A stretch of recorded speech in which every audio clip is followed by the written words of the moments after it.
Assalamualaikum warahmatullahi wabarakatuh. Alhamdulillahi rabbil alamin. Wa usalli wa usallim ala habibina wa nabiyyina Muhammadin wa ala alihi wa ashabihi wa man tabi'ahum bi ihsanin ila yaumiddin. Allahumma la sahla illa ma ja'altahu sahla wa anta taj'alul hisna idza syi'ta sahla. Allahumma 'allimna ma yanfa'una wanfa'na bima 'allamtana wa zidna 'ilma ya rabbal alamin. Bapak Ibu, para jamaah pengawasan Masjid Nur Rahman yang insyaallah dirahmati Allah Subhanahu wa taala. Alhamdulillah, di malam hari yang berbahagia ini, di hari Sabtu malam Ahad, di malam ke-15 dari bulan Sya'ban 1445 Hijriah. Alhamdulillah, kembali Allah Subhanahu wa taala masih memberikan kesehatan kepada kita semua, memberikan nikmat untuk bisa berthalabul ilmi, duduk bermajelis di rumah di antara rumah-rumah Allah Subhanahu wa taala. Mudah-mudahan apa yang kita lakukan pada kesempatan malam hari ini diganjar pahala yang besar oleh Allah Subhanahu wa taala. Amin amin ya rabbal alamin. Bapak Ibu yang dirahmati Allah Subhanahu wa taala, insyaallah di malam hari ini kita akan membahas sebuah tema, melanjutkan dari pembahasan kita dalam membahas kitab Ar-Ruh, perjalanan hidup manusia dari setelah meninggal dunia sampai orang tersebut masuk ke dalam surga ataupun neraka. Dan di 3 bulan yang lalu kita sudah membahas tentang apa? Saya kemutan 3 bulan yang lalu kita sudah membahas tentang haud ataupun telaga Rasulullah sallallahu alaihi wasallam beserta orang-orang yang diizinkan untuk meminum dari telaga tersebut. Kemudian bagaimana bentuk dari telaga itu, bagaimana bentuk daripada cangkir-cangkirnya, berapa jumlah cangkir dan pancuran air yang ada di situ, telah kita jelaskan di 3 bulan yang lalu, kalau masih ingat ya. Masih kamu tanam-tanam? Ya. Ya, kalau lupa alhamdulillah sudah direkam, bisa nonton di video YouTube daripada Masjid Nur Rahman ya. Dan hari ini kita akan melanjutkan pembahasan yang berikutnya, yaitu syafa'atul udma atau syafaat yang paling besar, di mana kita telah menyebutkan bahwasannya manusia ketika mereka berada di padang mahsyar, mereka akan menanti dengan penantian yang sangat lama, illa ayyasha Allah, sesuai dengan kehendak dari Allah Subhanahu wa taala. Dan kita juga mengetahui bahwasanya hitungan waktu di negeri akhirat itu tidak sama dengan penghitungan waktu ketika kita berada di dunia.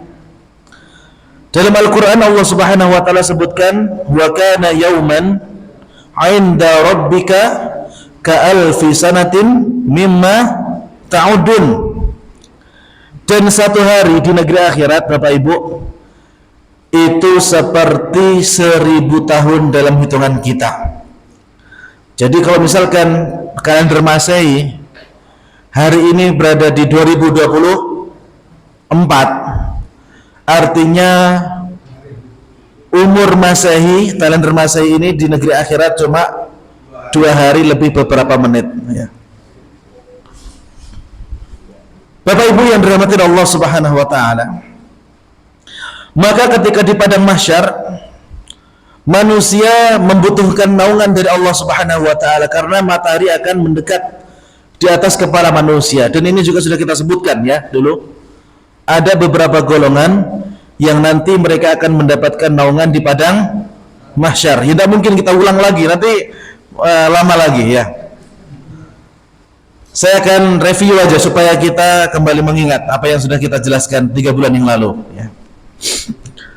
Kemudian juga di padang mahsyar, di situ sebagian orang telah menerima balasan dari Allah Subhanahu wa taala sebelum orang itu masuk ke dalam surga ataupun neraka.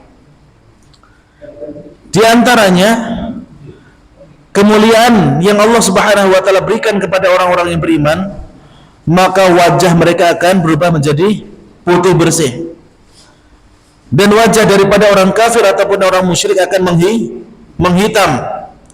Hal itu Allah Subhanahu wa taala sebutkan dalam Al-Qur'an, yauma tabyaddu wujuhu wa taswaddu wujuh.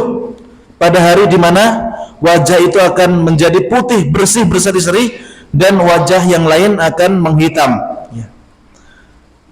Kemudian fadilah yang Allah Subhanahu wa taala berikan kepada para muadzin ya, yaitu Allah Subhanahu wa taala akan menjadikan orang tersebut mulia dengan Allah Subhanahu wa taala panjangkan lehernya. Ini merupakan kemuliaan, karena ketika orang-orang berusaha untuk melihat kiri kanan tidak bisa, muadzin bisa karena lehernya lebih panjang ya. Mungkin kalau kita pikirkan sekarang mungkin aneh, tapi nanti di padang mahsyar mereka itu merupakan kemuliaan yang Allah Subhanahu wa taala berikan kepada mereka. Kemudian ada pula orang yang wajahnya hilang, yaitu siapa? Orang yang suka minta-minta padahal mampu ya. Dalam hadis Nabi SAW disebutkan bahwasanya orang yang suka meminta-minta padahal mereka mampu, laisa fi wajhihi mus'atun min lahmin. Wajah mereka nanti tidak akan ada dagingnya sekerat pun ya. Jadi mukanya nopo tengkorak ya. Kemudian orang-orang yang memiliki lebih dari satu istri kemudian tidak bisa adil, maka nanti badan mereka akan apa? Doyong sebelah ya. Ibu-ibu hafalkan aja hadis niki Bu ya. Lek garwane panjenengan sing rabi malih bacakan ini ya. Kemudian yang berikutnya kita juga sudah menjelaskan tentang bagaimana nanti Nabi Shallallahu Alaihi Wasallam akan mengetahui siapa yang termasuk umat beliau dan siapa yang bukan termasuk umat beliau. Kemudian di 3 bulan yang lalu kita juga sudah menjelaskan apakah telaga itu di padang mahsyar cuma satu atau banyak? Banyak ya. Jumlah telaga di padang mahsyar itu sebanyak jumlah nabi dan para rasul, dan setiap nabi memiliki telaganya sendiri. Ada nabi yang memiliki telaga tapi tidak ada yang datang. Kenapa? Karena tidak memiliki umat. Ada nabi yang memiliki telaga akan tapi yang datang cuma 2, 3, 10 orang, sedikit umatnya. Nabi Nuh alaihissalam berdakwah selama alfasanatin illa khamsina ama, 1000 tahun kurang 50, 950 tahun. Yang masuk Islam cuma sedikit. Dan yang minum di telaga Nabi Nuh hanya itu saja. Bahkan anak Nabi Nuh itu tidak bisa minum di telaga Nabi Nuh. Kenapa? Karena anaknya tersebut termasuk orang-orang yang kafir. Dan telaga yang paling besar sekaligus telaga yang banyak sekali orang yang minum darinya, yaitu telaga Rasulullah Muhammad Sallallahu Alaihi Wasallam. Bahkan disebutkan bahwasanya jumlah pancuran airnya dan jumlah cangkirnya itu sebanyak bintang-bintang di langit. Dan luas daripada telaga Nabi SAW, sebagian ulama menyebutkan antara negeri Yaman sampai negeri Syam. Berapa jam itu Ustaz? Kalau naik pesawat kurang lebih sekitar 4 jam. Berapa di Pak? Naik pesawat 4 jam. Sini Surabaya. Nah, Surabaya Medan boleh ya. Surabaya Medan atau Surabaya Papua mungkin ya. Wallahu alam ya. Surabaya Ujung Pandang ya, mungkin itulah ya gambaran yang disebutkan oleh Nabi SAW tentang telaga beliau. Dan hari ini insyaallah kita akan melanjutkan bahasan kita tentang syafa'atul uzma, syafaat yang paling agung, yang ini hanya bisa Nabi SAW saja yang minta. Nabi dan Rasul yang lain tidak berani meminta kepada Allah Subhanahu wa Ta'ala. Qala al-mu'allif rahimahullah ta'ala, pengarang dari kitab ini mengatakan, min a'dhamil umur ahamiyatu yaumal qiyamah asy-syafa'ah min haitsu syiddatil hajatin nas ilaiha.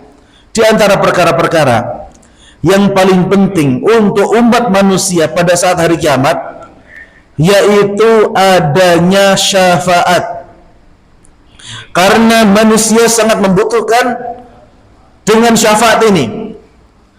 Karena di hari itu Allah Subhanahu wa Ta'ala sangat murka kepada makhluknya.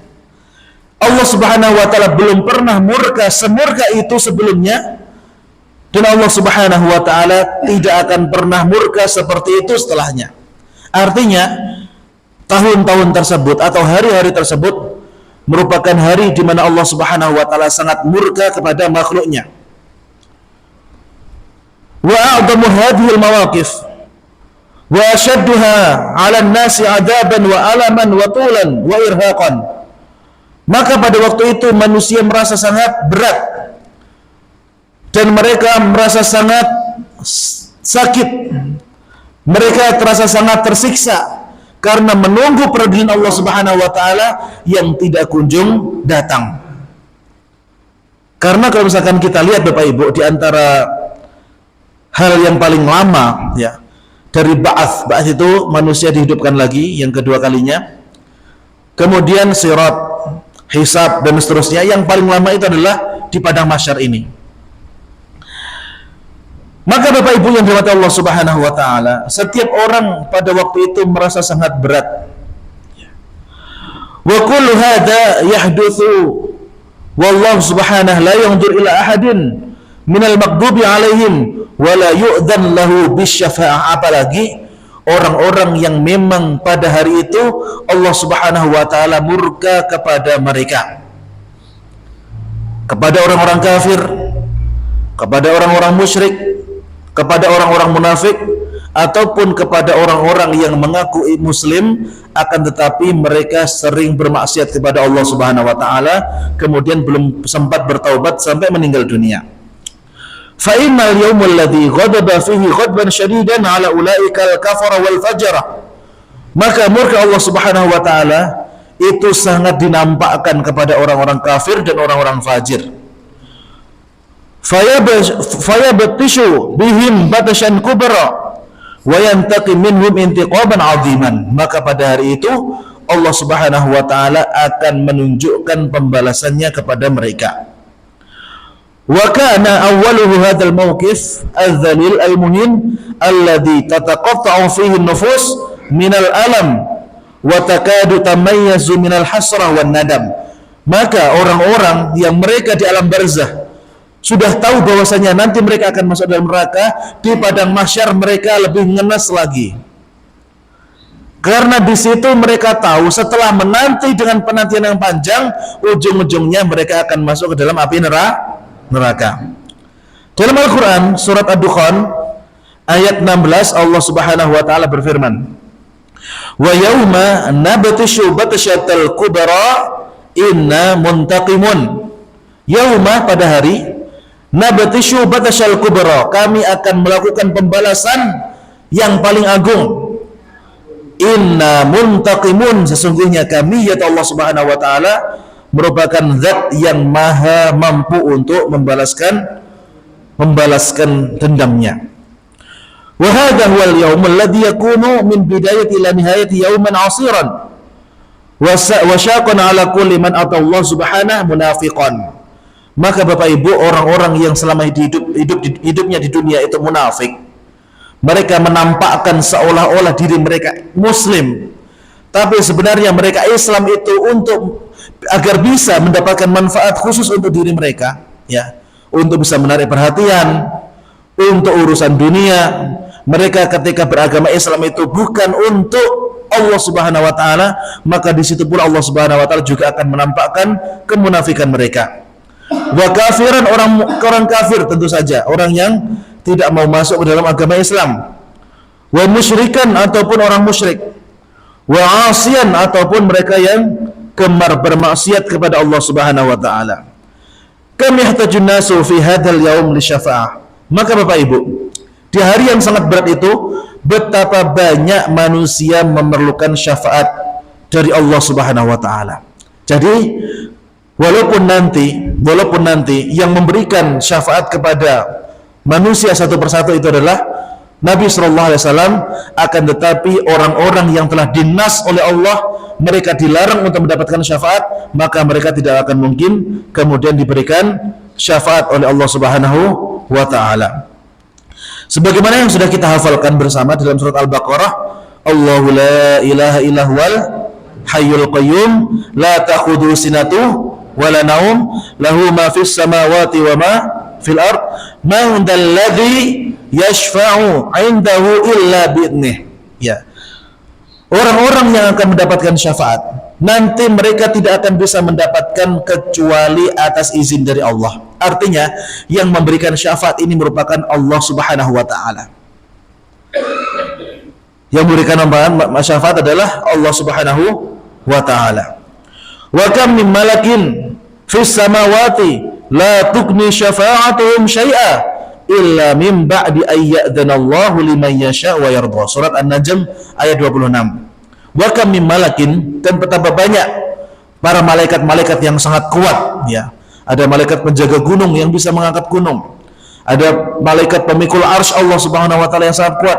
Antara daun telinga dan pundaknya itu sejauh 100 tahun penunggang kuda.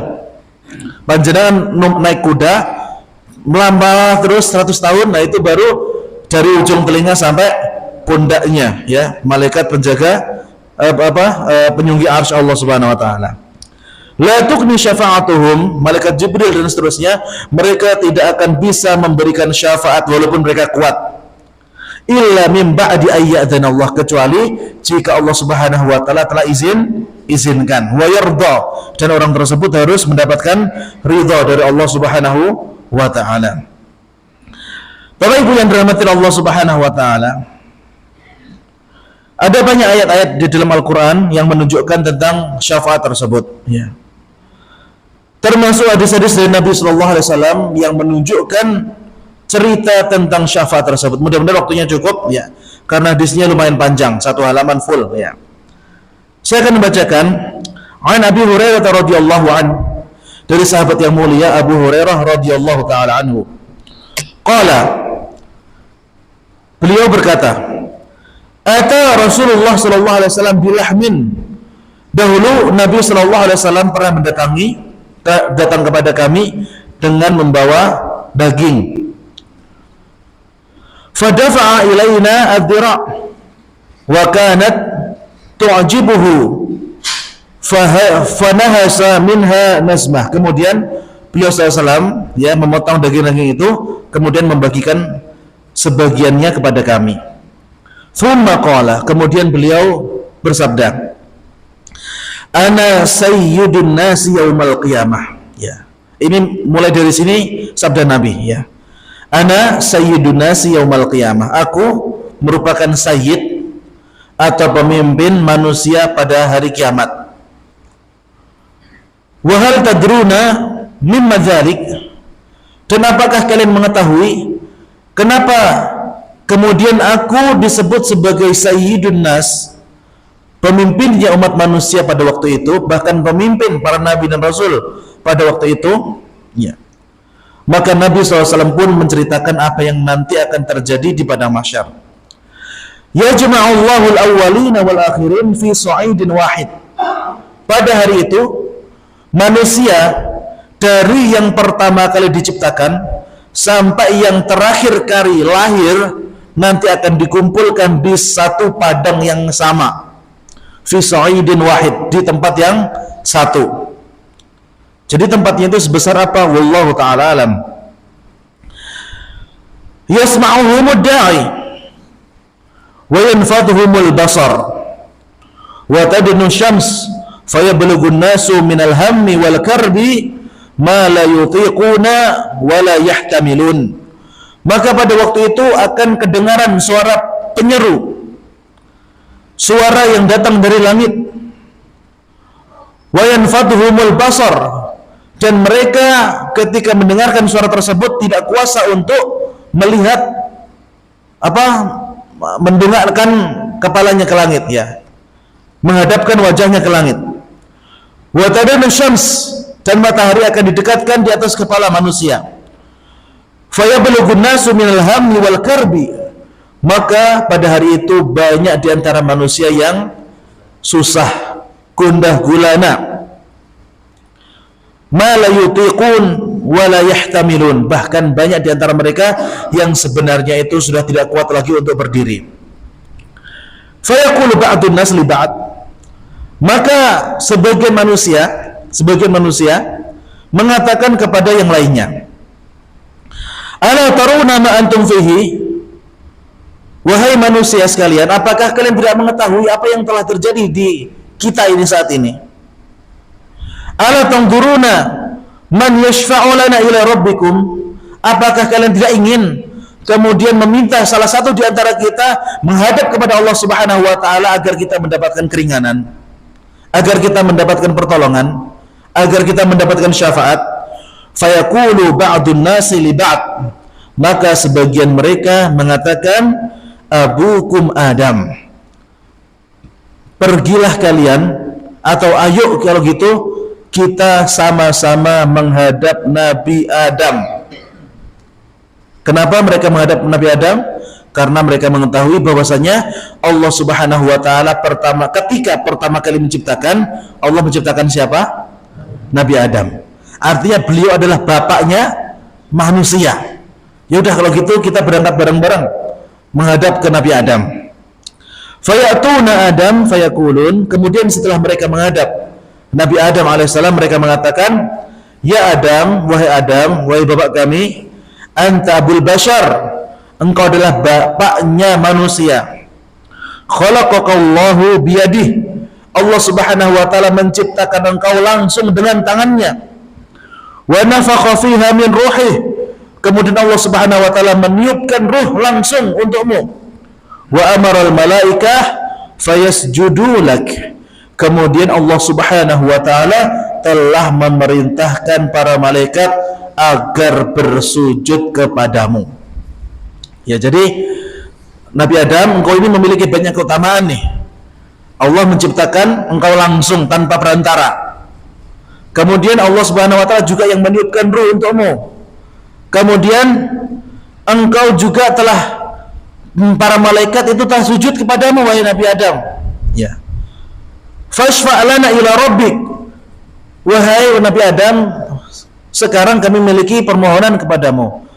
Tolong, kami sudah enggak tahan lagi di padang mahsyar. Mintalah kepada Allah agar Allah Subhanahu wa taala berkenan untuk segera mempercepat peradilan. Ya udah, yang masuk surga segera masuk surga, yang masuk neraka juga masuk neraka. Yang berhak mendapatkan syafaat, ya udah biar segera mendapatkan syafaat. Ala tara ma nahnu fihi, kemudian Nabi Adam pun menjawab, fayaqulu Adam, kemudian Nabi Adam mengatakan, inna rabbi qad ghadabal yawma ghadban lam yaghdab qablahu mithlah, sesungguhnya Allah Subhanahu wa taala pada hari ini sangat murka, sangat marah, di mana Allah Subhanahu wa taala belum pernah semurka ini sebelumnya. Walam yaghdab ba'dahu mithlah, dan setelah ini Allah tidak akan murka semurka ini.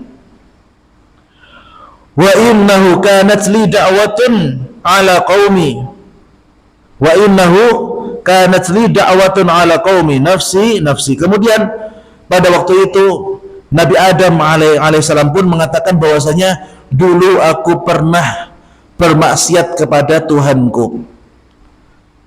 Aku malu saat ini untuk meminta kepada Allah Subhanahu wa taala. Apa maksiat yang pernah dilakukan Nabi Adam?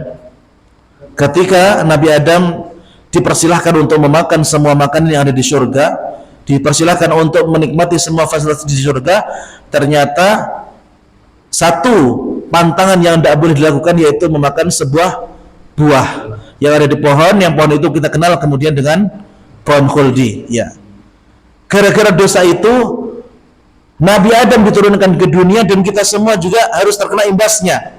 Gara-gara itu Nabi Adam pun malu untuk meminta syafaat kepada Allah Subhanahu wa ta'ala, karena Nabi Adam merasa berdosa telah menjadikan dirinya dan semua umat manusia harus turun ke dunia. Ya. Apakah seandainya Nabi Adam tidak makan buah khuldi, kita sudah di surga Bapak Ibu? Wallahu alam ya. Wallahu alam ya. Kemudian Nabi Adam pun mengatakan apa? Idhabu ila ghairi. Ya. Pergilah kepada selainku. Idhabu ila Nuh. Nabi Adam tahu bahwasanya Rasul yang pertama kali diutus yaitu Nabi Nuh alaihissalam. Setelah 1000 tahun dari kematian Nabi Adam muncullah Nabi Nuh. Ya. Di fase itu belum ada kemusyrikan, belum ada maksiat yang besar, kecuali maksiat yang paling besar adalah pembunuhan yang dilakukan oleh Habil kepada Qabil. Ya. Qabil kepada Habil. Kemudian setelah muncul kemusyrikan, di situ Allah Subhanahu wa taala mengutus Rasul yang pertama yang bernama Nabi Nuh. Manusia pun mengatakan, "Anta awwalur rasul ilal ard." Wahai Nabi Nuh, engkau merupakan Rasul pertama kali yang Allah Subhanahu wa taala utus di atas permukaan bumi. Wa sammakallahu 'abdan syakuran. Dan Allah Subhanahu wa taala telah memberikan gelar kepadamu 'abdan syakuran, yaitu hamba yang bersyukur. Fashfa' lana ila rabbik.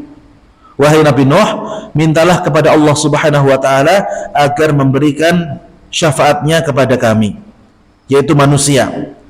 Ala tara ma nahnu fihi, apakah engkau tidak melihat Nabi Nuh, semua manusia merasa dalam kesulitan, kesukaran, maka minta sama Allah.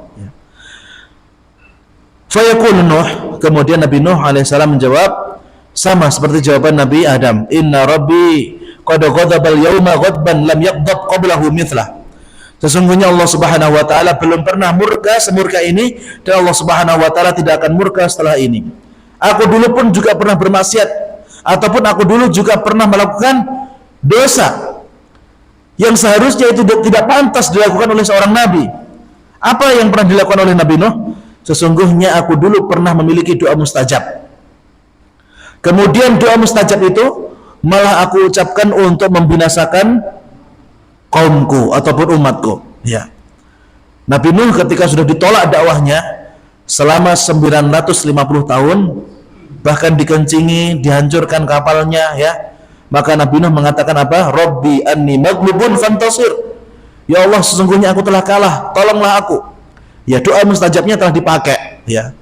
Fa fatahna abwaabas samaa'i bima'in munhamir. Kemudian Allah Subhanahu wa taala mencurahkan curah hujan yang sangat banyak.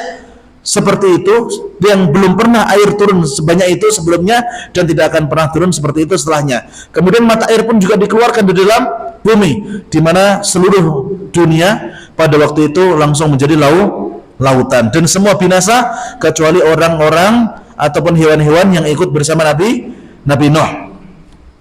Kemudian Nabi Nuh pun mengatakan apa? Nafsi, sendiri-sendiri aku tidak bisa memberikan syafaat kepada kalian. La walakin idhabu ila Ibrahim. Akan tetapi pergilah kalian kepada Nabi Ibrahim. Fayatuna Ibrahim, maka mereka pun berbondong-bondong, jutaan orang, mungkin miliaran orang datang menuju Nabi Ibrahim. Nabi Ibrahim pun mungkin kaget, ya umatku mungkin dulu nggak sebanyak ini, gitu kan.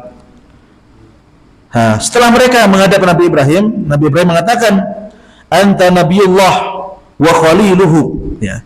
Engkau adalah Nabiullah dan engkau merupakan Khalilullah, ya. Khalil itu kekasih, ya. Engkau merupakan Nabi Allah, engkau juga merupakan kasih Allah Subhanahu wa taala. Min ahlil ardi. Apakah engkau tidak mengetahui wahai Ibrahim apa yang telah terjadi kepada kami umat manusia pada saat ini? Kemudian is'al rabbak, mintalah kepada Allah Subhanahu wa taala agar memberikan syafaat kepada kami. Fayaqul, kemudian Nabi Ibrahim mengatakan, inna rabbi qad ghadaba al-yawma ghadban lam yaghdab qablahu mithlah wa lan yaghdab ba'dahu mithluh. Ya. Sesungguhnya Allah Subhanahu wa taala pada hari ini telah sangat marah. Dan Allah belum pernah marah seperti ini sebelumnya dan tidak akan marah seperti ini setelahnya. Dahulu aku juga pernah berbuat salah dan aku sangat merasa berdosa. Kenapa? Aku pernah berbohong sebanyak 3 kali. Ya.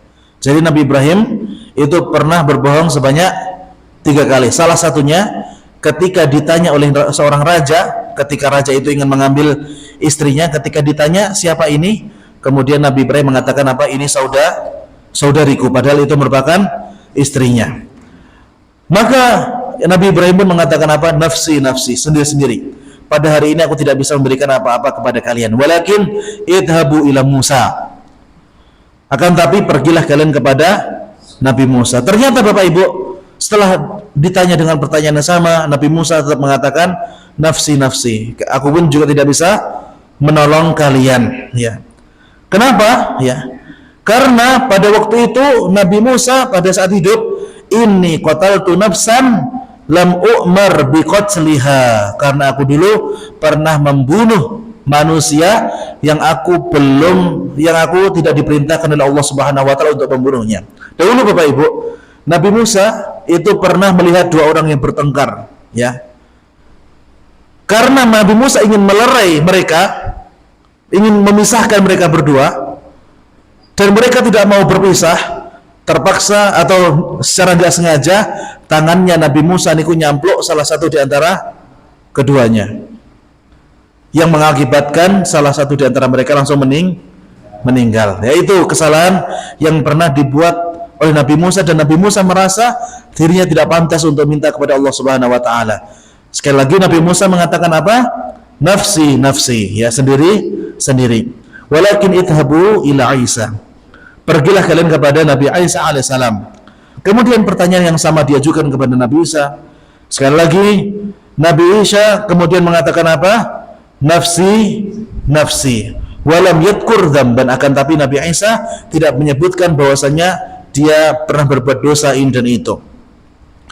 Walakin idhabu ila Muhammad, ya, akan tapi pergilah kalian menghadap Muhammad sallallahu alaihi wasallam, ya.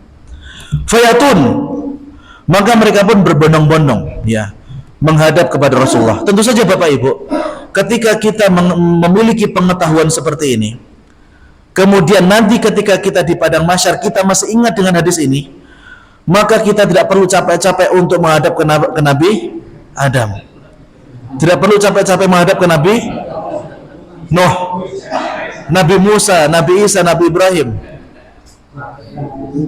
Niku menawi tumut pengaosan. Lek mboten tumut pengaosan napa ngertos, Pak? Jadi ini juga keutamaan iman panjenengan, ya. Nanti ketika panjenengan sudah berada di padang mahsyar, tidak usah mencari nabi yang lain, ya. Kita sudah tahu nabi kita merupakan nabi yang terbaik, Sayyidul Anbiya, Sayyidul Bashar, ya, yaitu Rasulullah sallallahu alaihi wasallam, ya. Ya Muhammad, wahai Muhammad, wahai Rasulullah, anta Rasulullah wa khatamun nabiyyin, engkau adalah Rasulullah dan engkau merupakan penutup daripada para nabi. Ghafarallahu laka ma taqaddama min dzambika wa ma ta'akhkhar. Allah Subhanahu wa taala telah mengampuni dosa-dosamu yang telah lalu maupun yang akan datang. Fashfa' lana ila rabbik ala tarau ma nahnu fihi. Wahai Rasulullah, mintalah syafaat kepada Allah Subhanahu wa ta'ala. Kemudian fa'aqumu fa'ati tahtal arsh. Maka pada waktu itu ketika Nabi SAW melihat kondisi manusia yang sudah menunggu jutaan tahun di padang mahsyar, kemudian melihat mereka sangat susah dan mereka pun juga sudah meminta kepada Nabi SAW, maka pada waktu itu Nabi SAW langsung berdiri dari tempatnya. Beliau berdiri dari tempatnya, kemudian beliau pergi menghadap Allah Subhanahu wa taala tahtal arsy, di bawah arsy Allah Subhanahu wa taala. Faqa'u sajidan li Rabbi azza wa jal, maka pada waktu itu Nabi SAW kemudian bersujud. Nabi SAW bersujud di bawah arsy Allah Subhanahu wa taala dengan sujud yang sangat lama, illa ayyasha Allah, sesuai dengan kehendak dari Allah Subhanahu wa taala. Bapak Ibu yang dirahmati Allah Subhanahu wa taala, thumma yaftahu Allahu alayya wa yalhamani min hamidihi wa husnu thana'u alayhi ma lam yuftah alayya ala ahadun min qabli. Maka pada waktu itu Allah Subhanahu wa taala mengilhamkan pujian-pujian yang sangat mulia, di mana pujian tersebut bisa meredam murka Allah Subhanahu wa taala. Jadi Bapak Ibu, Allah Subhanahu wa taala sangat murka. Kemudian kemurkaan Allah Subhanahu wa taala itu tidak akan mungkin reda sebelum Nabi sallallahu alaihi wasallam sujud di bawah arsy. Ketika Nabi sallallahu alaihi wasallam sujud di bawah arsy, maka di situ kemudian Allah Subhanahu wa taala memberikan ilham kepada Nabi SAW untuk memuji Allah Subhanahu wa taala dengan puji-pujian yang belum pernah diucapkan oleh siapapun sebelumnya. Nah, jadi nanti juga akan menjadi kebanggaan kita sebagai umat Rasulullah SAW bahwasanya Nabi kita mendapatkan kesempatan mulia yang sangat mulia untuk bisa mendapatkan pujian ini, ya, yang nanti akan dipanjatkan kepada Allah Subhanahu wa taala. Kemudian fayuqal, dikatakan kepadaku, ya Muhammad irfa' ra'sak, wahai Muhammad sudah cukup, irfa' ra'sak, angkatlah kepalamu, sal tu'ta isfa' tu syafa', mintalah wahai Muhammad apa yang kau minta kepadaku akan aku berikan. Isfa' tu syafa', berikan syafaat kepada siapapun yang kau inginkan, maka aku akan berikan syafaat kepada mereka. Artinya di sini Nabi SAW hanya menunjuk saja siapa-siapa yang akan mendapatkan syafaat, tapi syafaat itu datangnya dari siapa? Allah, ya. Faqul Rabbi ummati ummati, wahai ya Allah, wahai Tuhanku, umatku umatku. Jadi beliau tidak ingin syafaat untuk dirinya ataupun keluarganya dulu, Bapak Ibu. Jadi di sini orang yang ngaku Habib sekalipun, kalau nggak soleh, nggak sholat, podo wae, ya. Nabi SAW mengatakan ummati ummati, bukan ahli-ahli, bukan keluargaku, tapi siapa? Umatku, kita semua, Bapak Ibu. Orang yang mengaku umat Nabi SAW nanti mereka akan mendapatkan syafaat dari Allah Subhanahu wa ta'ala. Ya Rabbi ummati ummati, ya Allah berikanlah syafaat kepada umatku. Fayuqal ya Muhammad adkhil min ummatika man la hisab alaihi min babil aiman min abwabil jannah wa hum syuraka'un nas fi ma siwahu min abwab. Maka di situ Bapak Ibu yang dirahmati Allah Subhanahu wa taala, Nabi SAW diperintahkan oleh Allah Subhanahu wa taala untuk memisahkan di antara umatnya yang sudah tidak butuh lagi untuk dihisab. Artinya apa? Mereka yang masuk surga tanpa hisab, mereka langsung dipisahkan, ya. Mereka langsung diberikan tempat yang VIP. Kemudian orang yang nanti masih ada hisabnya, mereka akan ditaruh di tempat yang lain. Tsumma qala walladhi nafsi Muhammadin biyadihi inna ma baina misra'ihi min masari'il jannah lakama bainal Makkah wal Hajar, ya. Dan ya, pintu surga yang akan dimasuki orang yang masuk surga tanpa hisab itu antara Makkah dan Hajar, antara Makkah sampai Irak, ya. Perjalanan naik pesawat 3 jam, ya. Itu pintunya. Atau kama bainal Makkah wal Basrah, ya. Antara Makkah dan Basrah. Basrah itu masih Irak juga, tapi dia dekat dengan Kuwait, ya. Nanti bisa dicek di Google Maps, ya, nanti, ya. Kemudian Bapak Ibu yang dirahmati Allah Subhanahu wa taala, masih ada potongan hadis yang berikutnya, tapi nampaknya sudah habis waktunya, ya. Masih lama? Ya, kita lanjut, ya. Kemudian ada hadis yang kedua Bapak Ibu yang diriwayatkan oleh Anas, sahabat yang mulia Anas bin Malik radhiyallahu anhu, anna Rasulullah sallallahu alaihi wasallam qala yutalu 'ala an-nasi yaumal qiyamah fayaqulu ba'duhum li ba'd intalaqu bina ila Adam Abul Bashar. Ini hadis yang lain yang menceritakan tentang syafaat dan teksnya itu mirip dengan yang tadi. Kita akan singkat sampai ke Rasulullah sallallahu alaihi wasallam ya.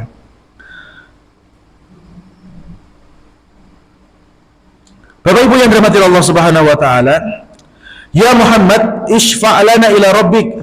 Ini manusia masih meminta syafaat kepada Rasulullah sallallahu alaihi wasallam. Falyaqdi bainana, agar kami segera diadili oleh Allah Subhanahu wa taala. Faqala fa aqulu na'am, baiklah aku akan meminta kepada Allah. Fa'ati babul jannah fa akhadha bihalqatil bab fa astaftihu fa yuqalu man anta fa aqulu Muhammad fa yuftahu li wal akhar sajidan. Maka Bapak Ibu, ini ada tambahan ya, teks dari Anas bin Malik. Beliau mengatakan bahwasanya Nabi SAW bersabda, ketika Nabi SAW hendak bersujud di bawah arsy Allah Subhanahu wa taala, ternyata tempat sujudnya itu berada di balik sebuah pintu. Ya. Tempat sujudnya itu berada di balik sebuah pintu. Artinya di balik pintu itu merupakan arsy Allah Subhanahu wa taala. Di situ ada malaikat yang menjaga. Man anta? Malaikat itu bertanya, siapa engkau? Maka Nabi SAW pun mengatakan apa? Muhammad. Ya, beliau langsung menyebutkan nama beliau, bukan menyebutkan gelar beliau. Ya, tidak mengatakan saya adalah Sayyidul Anbiya, saya adalah Sayyidun Nas, atau saya merupakan Rasulullah, tidak.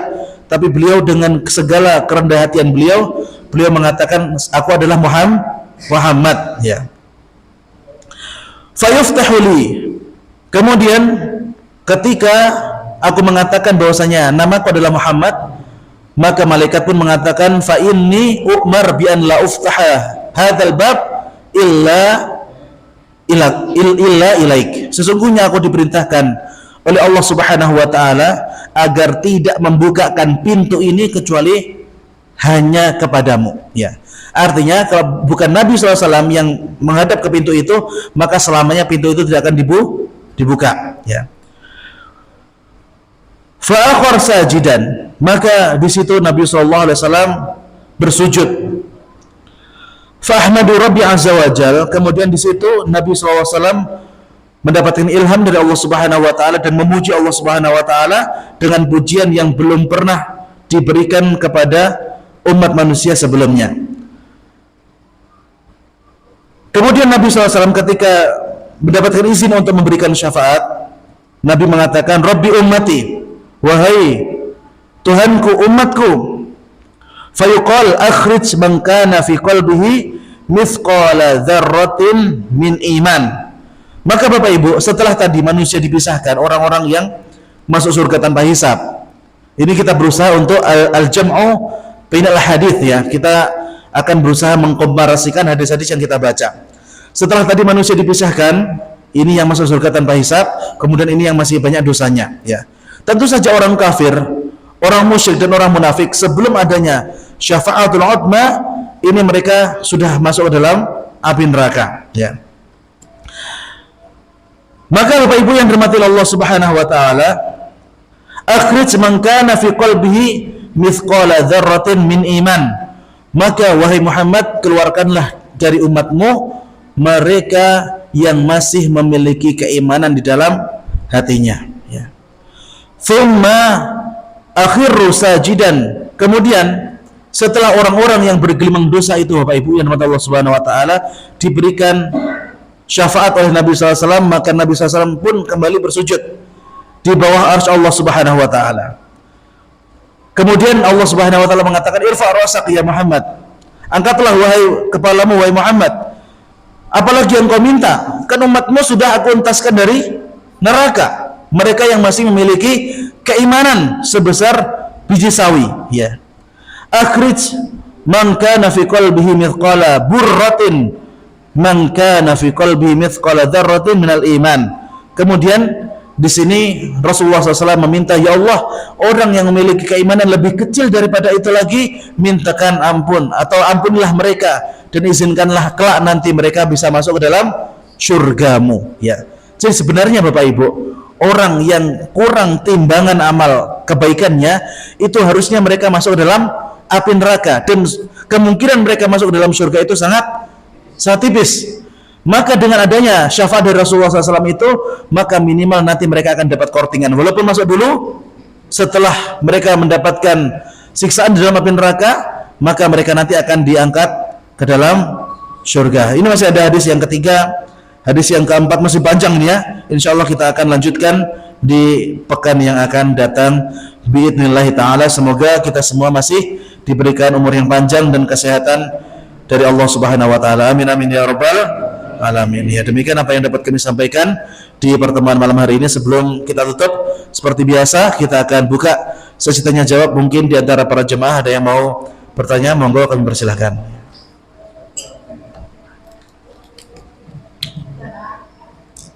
Ji, monggo.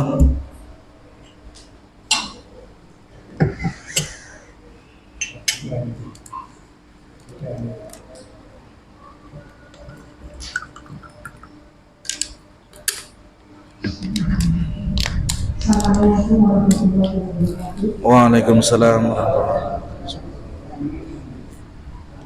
Yang ingin saya tanyakan, kita selaku manusia selama hidup di dunia tidak lepas dari kita. Biasanya limpahkanlah rahmat, taufik, hidayah pada kami, bahagiakan, sejahterakan, muliakan dan berkaya hidup di dunia ini. Kemudian untuk mendapatkan syafaat nanti yaumul qiyamah, apakah ini bisa kita usahakan sejak kita hidup di dunia, seperti misalnya selalu memperbanyak bacaan sholawat, kemudian mengucapkan kalimat-kalimat thayyibah dengan harapan untuk mendapatkan syafaat di yaumul qiyamah. Kemudian yang kedua, kalau tadi disampaikan bahwa besok di yaumul qiyamah umat manusia itu mengharapkan syafaat mulai menemui dari nabi yang pertama. Kemudian kita selaku umat Muhammad, apakah nanti kita di sana di yaumul qiyamah nanti otomatis bisa mengenal Nabi Muhammad?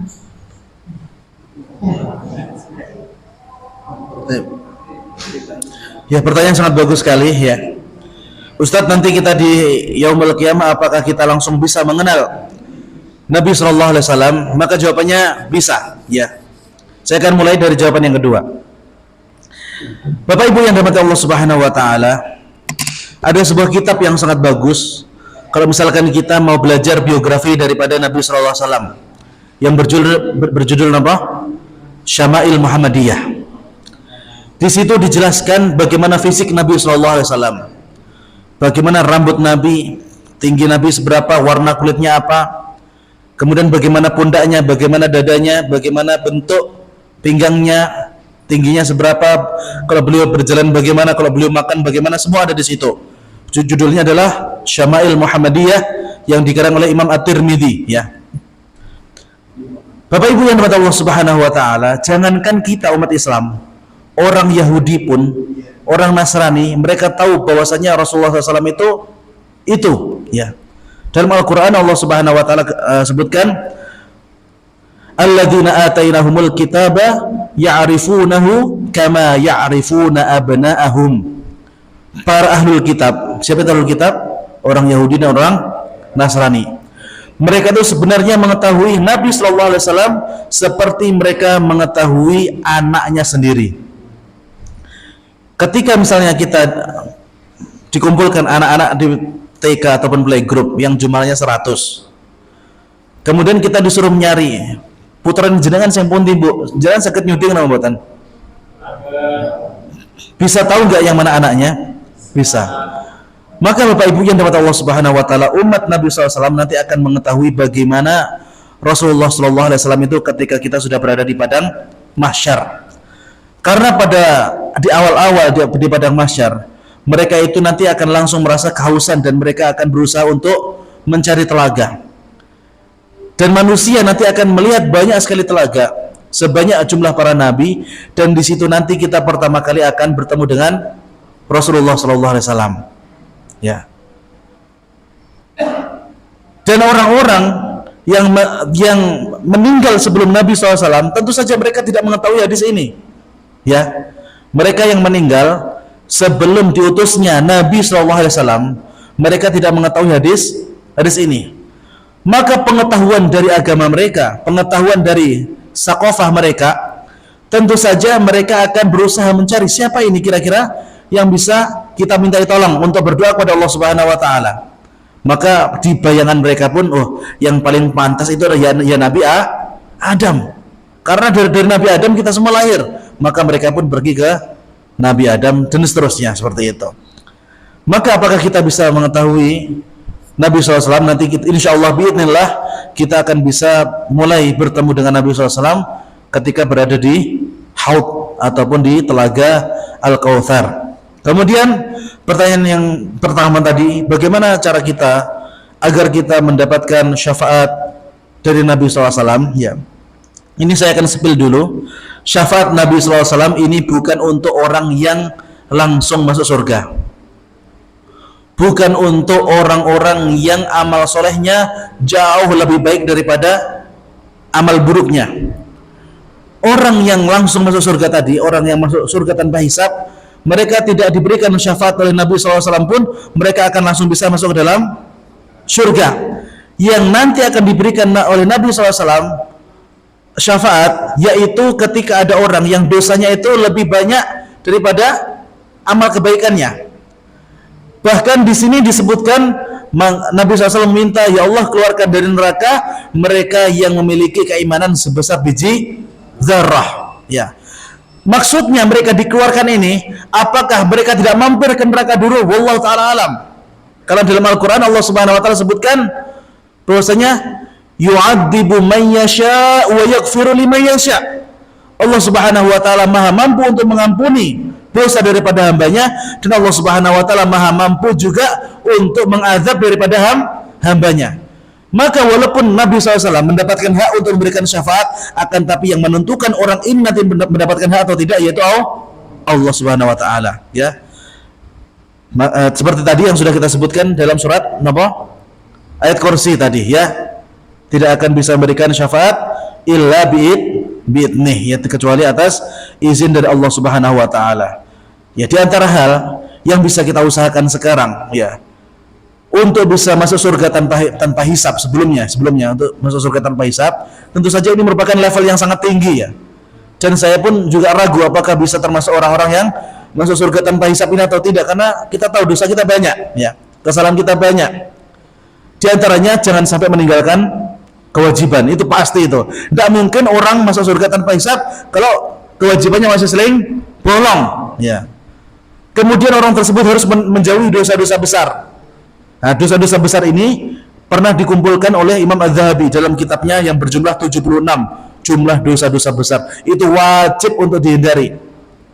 Kemudian orang yang pengen masuk surga tanpa hisab, tentu saja mereka harus tidak punya utang. Lah punya utang tidak mungkin kemudian tanpa hisab. Kemudian orang tersebut wajib tidak memiliki salah kepada sesama makhluk. Karena kalau misalkan orang tersebut masih punya salah sama makhluk, orang tersebut wajib diseret ke hisab dulu. Nah, di situ nanti hitung-hitungan, ya. Di situ nanti wajib hitung-hitungan. Oh, ternyata dosa ini belum ditebus, akhirnya diambil dari kebaikannya. Ataupun keburukan dari orang yang pernah didolimi, itu kemudian ditaruh di orang tersebut, ya. Kalau misalkan orang tersebut sudah melakukan semua jenis kebaikan yang diajarkan Nabi SAW, maka mungkin saja orang tersebut termasuk orang yang masuk surga tanpa hisab. Kalau orang sudah termasuk golongan itu, maka orang tersebut pun buatan butuh apa? Syafaat. Artinya ada pintu khusus langsung masuk auto ke surga, ya.